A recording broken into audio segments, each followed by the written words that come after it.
Thank you very much. Again, good morning. Welcome to day 3 of the 4th Global Animal Welfare Congress here at the Detroit Zoo. And before I go any further, let's just give a round of applause to Ron Kagan and his staff. They have been fantastic.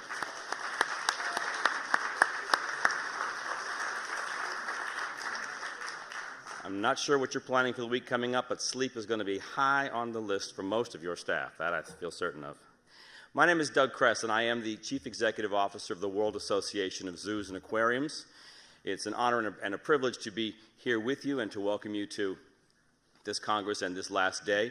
I'm going to give just a short few comments today to give a sense of where are we now, what's the compass we have. You really can't have a compass or use a compass unless you know where you are to start from, otherwise you're wandering around. And like many of you probably, certainly like Carl Safina yesterday in his presentation, I started with a zoo, personally.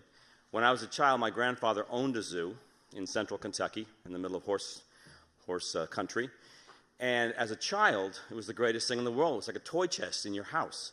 Because in the winters, the zoo would close down due to snow, and there would be no guests. So my grandfather would farm all of the large animals out to horse farms and put everything else in our house.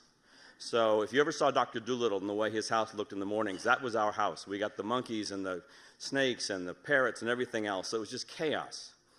And it was a very sort of shimmery and star-crossed way to grow up. And I've always kept those memories very close. They really set a foundation for me about animals and caring and welfare. And then somebody mentioned that some old videos of the zoo, it was called the Lexington Bird and Animal Forest, were available on YouTube. Go back and look at them. And I had never seen, I was horrified. It was a zoo we would all have closed down in a New York minute. But the impression I had was that it was Wonderland. What I think it also says is our sense of what welfare is has shifted dramatically. And I think that is an incredibly encouraging thing. We can debate here about what welfare means. We can debate on semantics. But in the end, I think you know what welfare feels and looks like. And I think that part of our better selves is what we have to appeal to. Unlike a lot of you probably, I'm very lucky. I've been actually now in both sides, if we're going to call this sides, in terms of welfare and zoos. Earlier in my career, I ran the Great Ape Project, which was an organization poised and focused on winning personhood for great apes around the world. And in 2004, we published the Great Ape Project Census, which is the first time we put all of the captive great apes in the United States into one collection, in one book. And you got a sense of the real numbers. And Stephen Wise, who is an attorney some of you may know that has worked on personhood issues, wrote in that book, when he looked at the list of all the apes, most of whom, or many of whom, had been wild caught, he said it was like reading the slave logs from the old days. You got that sense of having taken from here forcibly and put here against their will. That was just 2004, and I'm so pleased to say we are well beyond that now. Nowadays, a decade is 100 years to us. A year, time is flying, and that is good because our development is keeping pace. Maybe not ahead, but it's keeping pace. What's interesting here is you've listened to the discussions that have gone on. Everybody has come over after the first day when maybe there's a bit more tension in the room. Day 2 was much better. Day 3, I'm sure, is going to be a fiesta. But there's that sense that we're not as far as we think. And I can proudly say that zoos and aquariums really are much further along, I think, than perhaps even they themselves recognize. Are you talking about dealing with big issues of cetaceans or elephants? We're doing it. Are you talking about field conservation funding? We're doing it. Are you talking about reaching out to governments and lobbying? We're doing it. Are you talking about working with animal welfare and animal rights groups? We're doing it. Each of these 3 mornings of this Congress, we've had a breakfast with the directors of zoos and aquariums around the world, and they share ideas. And it's amazing to hear how far along they are. They are well past the point that I would ever have thought. We're already collaborating. Just this morning when the Dallas Zoo was talking about elephant issues, they brought PETA into the room to consult with. Now that would have been unthinkable just a few years ago perhaps. But that gives me incredible hope and optimism that we will begin to work almost daily now, hand in glove on some of these issues that are so important to us. But we do need to communicate better. Because if we don't even know among ourselves that we're doing rescues from bad zoos or that we're working with sanctuaries or animal welfare groups, if we don't know among ourselves, how can the general public? And that communications issue, which I know will be discussed more today when we have some media experts up here, listen to it carefully. That is how the public hears of you. They may see and feel welfare, but they learn through what the media tells them and how you use and work with the media.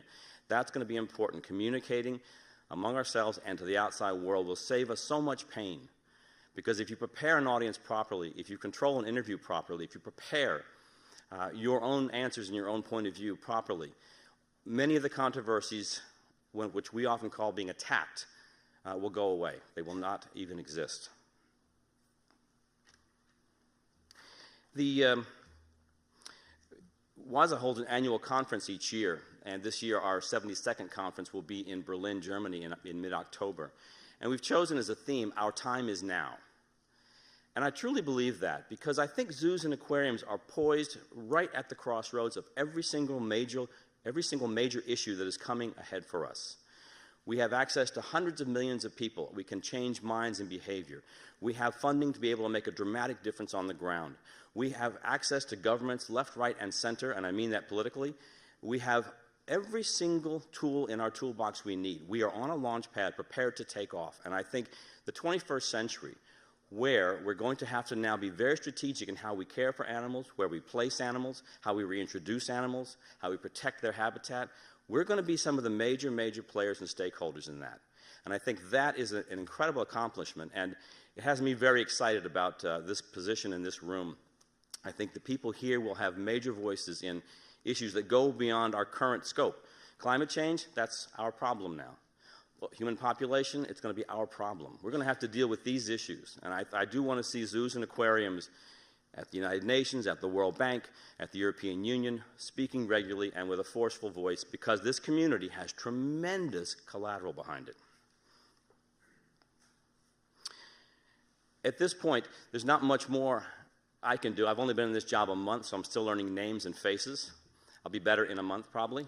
But I do want to say I'm deeply impressed and awed by all of you. It's amazing what you have done. You have taken a passion, your passion, and turned it into something that is incredibly tangible, and then offered it up to people. It's a little like auditioning as an actor. There's a lot of criticism that comes with it, and it's hard not to take it personally. But I think the collective work here is truly fascinating and truly inspiring. So please keep doing what you're doing. I hope you look to the World Association of Zoos and Aquariums as a resource, as an umbrella group, as a safe haven, as a partner in everything we do. And I'm speaking not just to zoos and aquariums, but certainly to the animal welfare and animal rights groups as well. I think we have a lot to offer each other, and if we do it collectively, we'll get much further along. So thank you very much for that, and have a great day 3.